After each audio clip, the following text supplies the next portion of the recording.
Have you felt the tremors of a nation on edge? Are you ready to plunge into the whirlwind of a deportation storm sweeping across cities? The roar of enforcement vehicles punctuates dawn as agents fan out into neighborhoods. Families awaken to the clatter of steel-tailed boots, hearts pounding at the prospect of sudden separation. Children clutch teddy bears, eyes wide with confusion, while parents scramble for documents that could mean the difference between shelter and expulsion. No corner seems safe, no community beyond reach. Every knock on the door carries the weight of a life-altering verdict.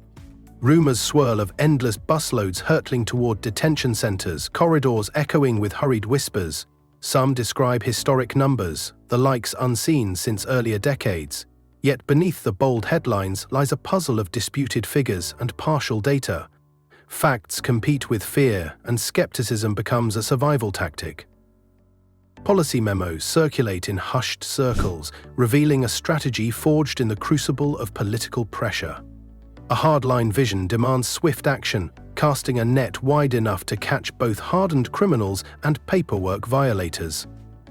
Critics charge that the definition of threat has blurred, sweeping in vulnerable souls long settled into the very fabric of American life.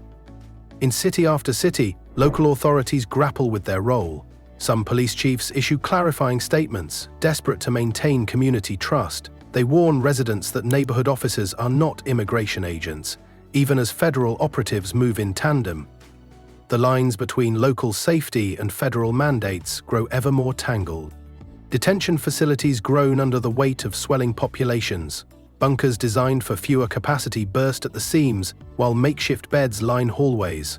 Reports of children separated from caretakers echo hauntingly, reviving ghosts of policies once condemned as cruel. In these warehouses of uncertainty, each day carries the risk of an unplanned transfer to remote centers. Meanwhile, immigrant advocacy groups mobilize legal teams for marathon court sessions. Pro bono attorneys race against deadlines, filing stay requests in hopes of buying more time. Hotline lines light up with anxious calls from families desperate for guidance. In community centers turned makeshift safe havens, volunteers offer blankets and hope. Political debates blaze across cable talk shows and social feeds. One faction decries lax borders, proclaiming firm action as the cornerstone of national sovereignty. The opposing camp decries human costs, pointing to neighbors who contribute taxes, teach in schools, and build thriving small businesses. Neither side shies from fierce rhetoric, but neither offers an easy remedy. In the halls of Congress, whispers of reform bills surface. A bipartisan proposal seeks to streamline pathways for long-term residents to achieve legal status, even as it tightens measures against recent border crossers. Yet the bill's fate remains uncertain, stalled by competing visions and election-year theatrics.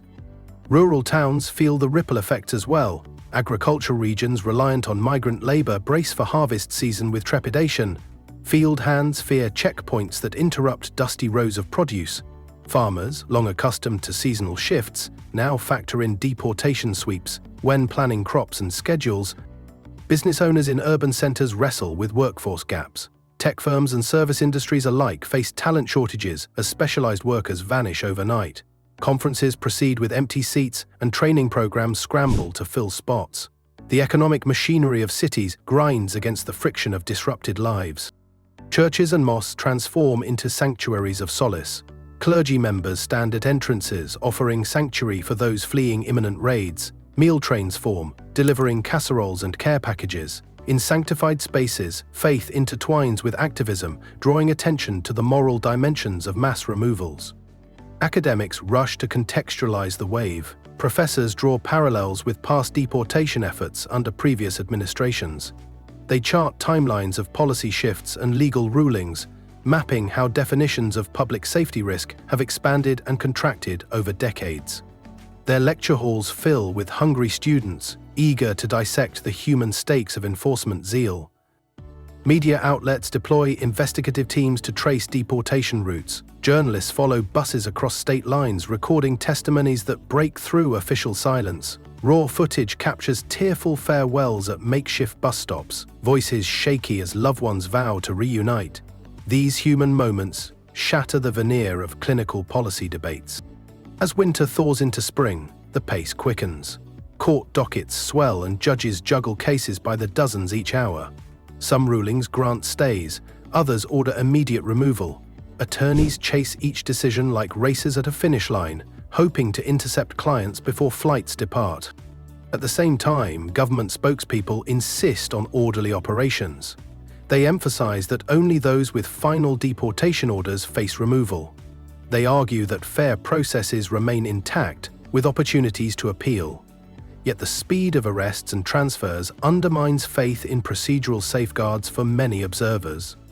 Humanitarian concerns mount. Medical professionals warn of mental health crises among detainees. Doctors report surges in anxiety attacks and depression among those crammed into tight quarters.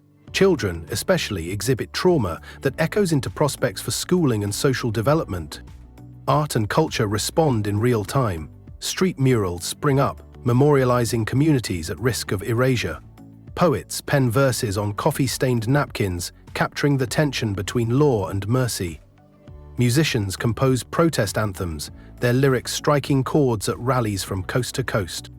Meanwhile, refugee resettlement agencies brace for fallout. Programs once championed to support asylum seekers now confront dwindling resources. Federal grants tighten as priorities shift. Volunteers witness eager families turned away at office doors, their hopes shuttered by shifting mandate. International partners watch closely. Allies raise eyebrows at human rights concerns, while some adversaries seize on stories of internal unrest to critique US leadership.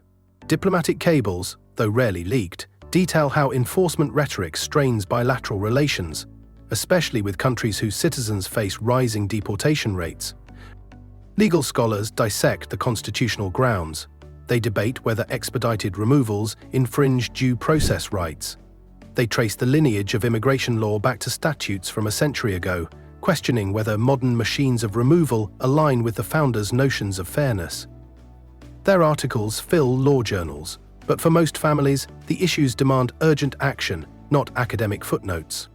Social media amplifies every development. Hashtags trend as footage circulates of nighttime raids and bus departures.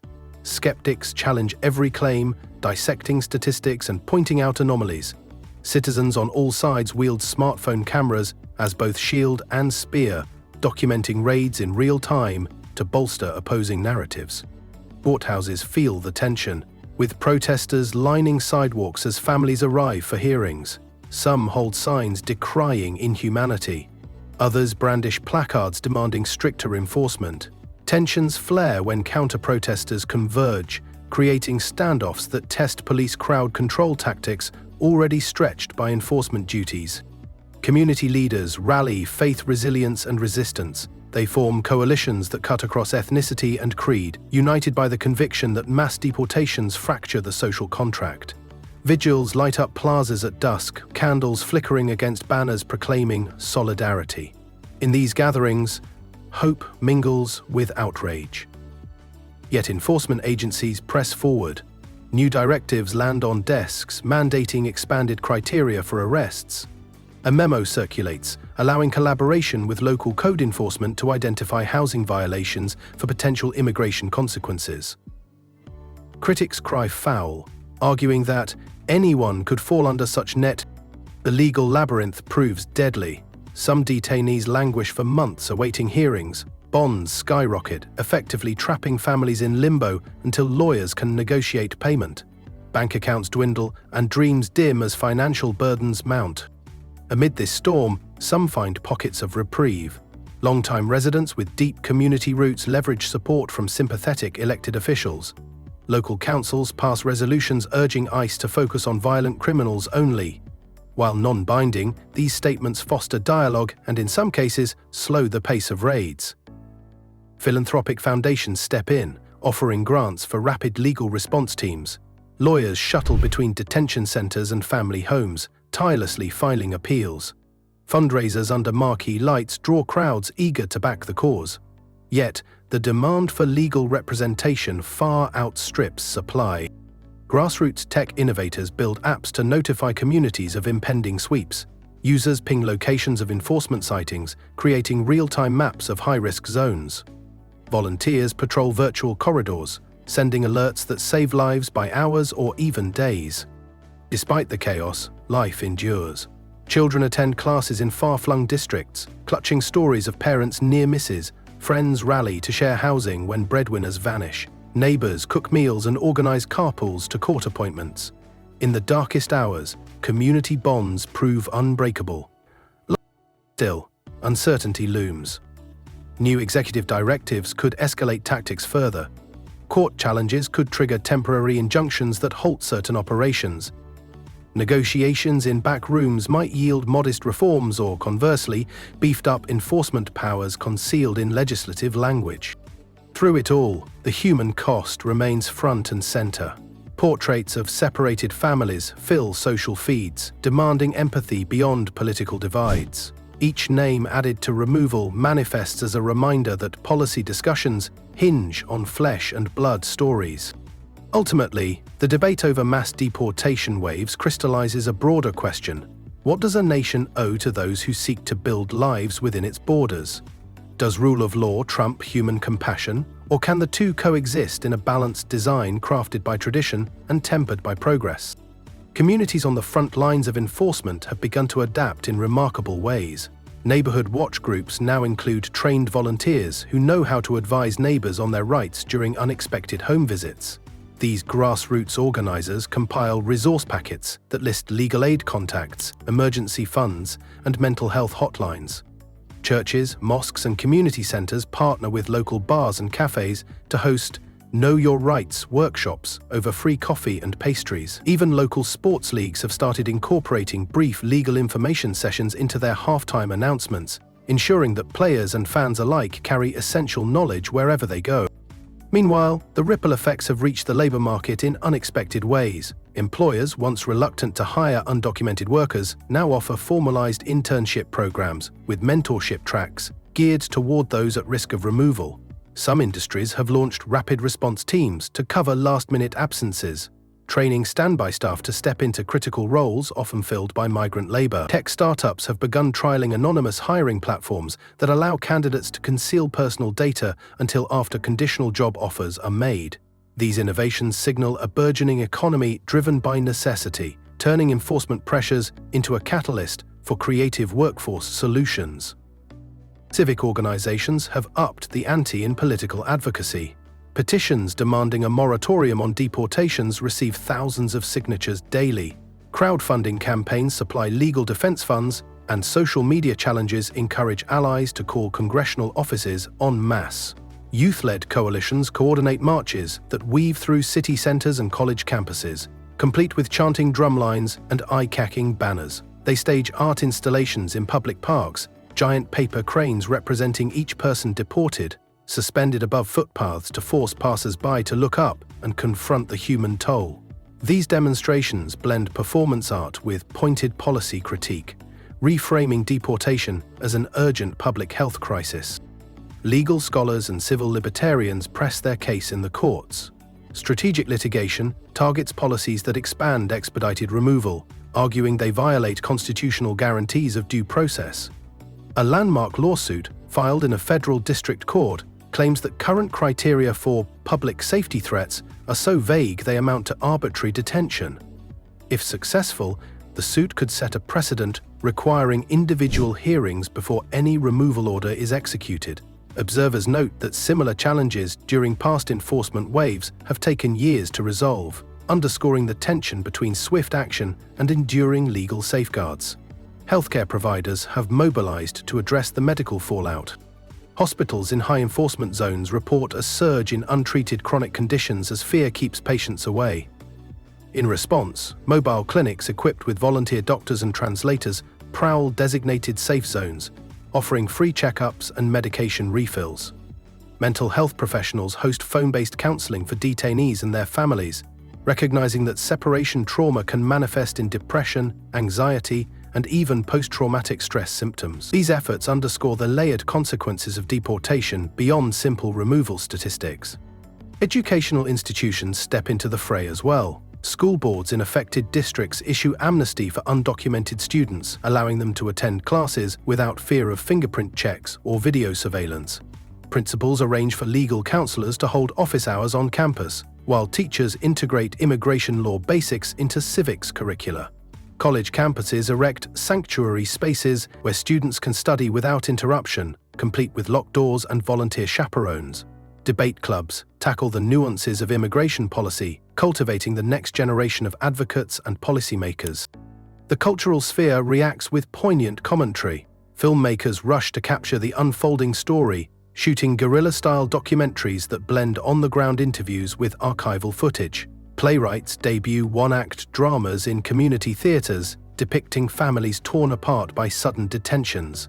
Poetry slams across the country feature impromptu verses about home raids and midnight deportation buses. Even video game designers prototype interactive narratives where players navigate legal mazes to protect virtual families. Art becomes a mirror and a hammer, reflecting pain while striving to break hard. Economists begin modeling the fiscal impact of mass removals. Preliminary projections estimate billions in lost consumer spending as entire communities lose breadwinners. Local governments face dwindling tax revenues, straining budgets for schools, police, and infrastructure. Some jurisdictions attempt to plug gaps by reallocating emergency funds meant for disasters, a temporary fix that critics warn will exacerbate vulnerability to real crises. These sobering analyses amplify concerns that deportation waves, far from boosting public coffers, may hollow out local economies. International reactions grow more pointed. Foreign governments summon US diplomats to explain the treatment of their citizens, lodging formal protests and threatening reciprocal measures.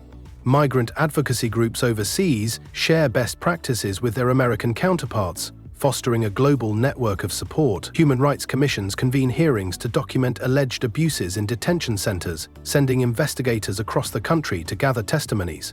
The world watches as the nation grapples with the consequences of its policies, each deportation a headline that resonates beyond borders. Policy think tanks propose a series of interim measures. They advocate for provisional work permits tied to community service, a hybrid approach designed to maintain labor supply while subjecting participants to background checks.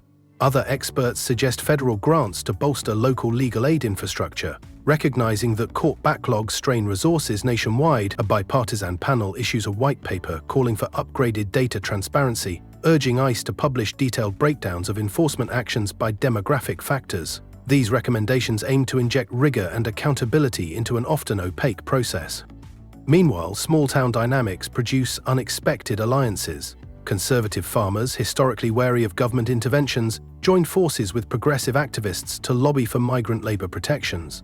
They argue that the costs of replacing experienced workers far exceed any short-term policy gains. Joint press conferences highlight tractors parked idle alongside banners reading, "Hands off our harvest." Such unlikely coalitions underscore that community welfare can transcend partisan divides when livelihoods hang in the balance. Religious leaders across denominations intensify their appeals. From pulpit sermons to interfaith prayer vigils, clerics decry the moral failings of mass deportation. They draw on centuries-old teachings about hospitality and compassion, framing immigration as a test of collective conscience. Leaflets distributed outside places of worship outline legal support channels, financial contributions, and mental health resources. These spiritual networks reinforce a narrative of shared humanity that challenges the blunt force of enforcement. Tech-savvy volunteers refine monitoring tools. Using open-source mapping platforms, they overlay real-time reports of enforcement activity with demographic data to identify at-risk zones. SMS alert systems notify subscribers within minutes of newly sighted ICE vehicles or checkpoint setups. Hackathons produce mobile apps that translate official documents into multiple languages instantly, aiding detainees in comprehending their rights. Such digital innovations illustrate how agility and ingenuity can offset the heavy machinery of state enforcement. In the legal realm, pro bono lawyers innovate strategies to delay removals. They file ancillary civil suits on constitutional grounds, challenging conditions of detention that may breach the Eighth Amendment's prohibition on cruel and unusual punishment. They seek injunctions against mass transport orders, arguing that overcrowded buses and flights endanger detainee welfare. Judges rarely rule in favor of such motions, but even temporary stays can create vital breathing room for families awaiting substantive hearings. Amid this legal theater, individual stories humanize broad statistics. A mother detained while picking up her son from soccer practice becomes a poster child for the unpredictability of raids. An elderly couple arrested in a courthouse parking lot highlights how everyday errands can turn perilous. A small business owner whose cafe shuttered overnight after employees vanished underscores how reputational damage compounds financial loss. These personal narratives cut through policy jargon, reminding the public that laws translate into lived experiences. Philanthropic initiatives spring up to address long-term needs. Foundations earmark funds for housing assistance to families displaced by deportations. Scholarship programs expand to support children left behind, ensuring education continuity for those whose parents have been removed. Microloan schemes help entrepreneurs restart businesses if they choose to return or relocate. These programs signify a recognition that rebuilding lives requires sustained investment beyond legal victories. Meanwhile, enforcement agencies refine their playbook. Internal memos instruct officers to prioritize high-profile targets to generate deterrent headlines. Training sessions emphasize speed and surprise, even as critics argue that haste undermines procedural fairness. Promotions hinge in part on arrest numbers, creating incentives that some watchdogs label a quota by proxy. Such revelations fuel skepticism about the motivations driving the deportation wave. Civil society responds with escalating pressure. Mass public comment campaigns bombard DHS notice and comment periods, while letter-writing drives aim at presidential advisors. Coalition letters to Congress cite both hard data and personal testimonies, demanding immediate revisions to deportation guidelines. Activists infiltrate town halls, pressing local representatives on their stances, and making clear that silence equals complicity. These democratic interventions embody the idea that policy is not just crafted in closed rooms but contested in public arenas. As the dust settles and new directives appear, observers will chart this period as a watershed moment. Whether it becomes remembered as an era of harsh enforcement or a turning point toward more humane approaches depends on actions taken now. The blueprint for the next chapter is being drawn in grassroots meetings, judicial opinions, legislative drafts, and public demonstrations. Each voice matters, and each choice carries weight. If you're compelled by the lives behind the headlines, don't stay on the sidelines. Subscribe to stay informed, hit like if you stand for solidarity, and leave a comment sharing your perspective. Let's amplify these stories together and shape policy with both justice and compassion in mind.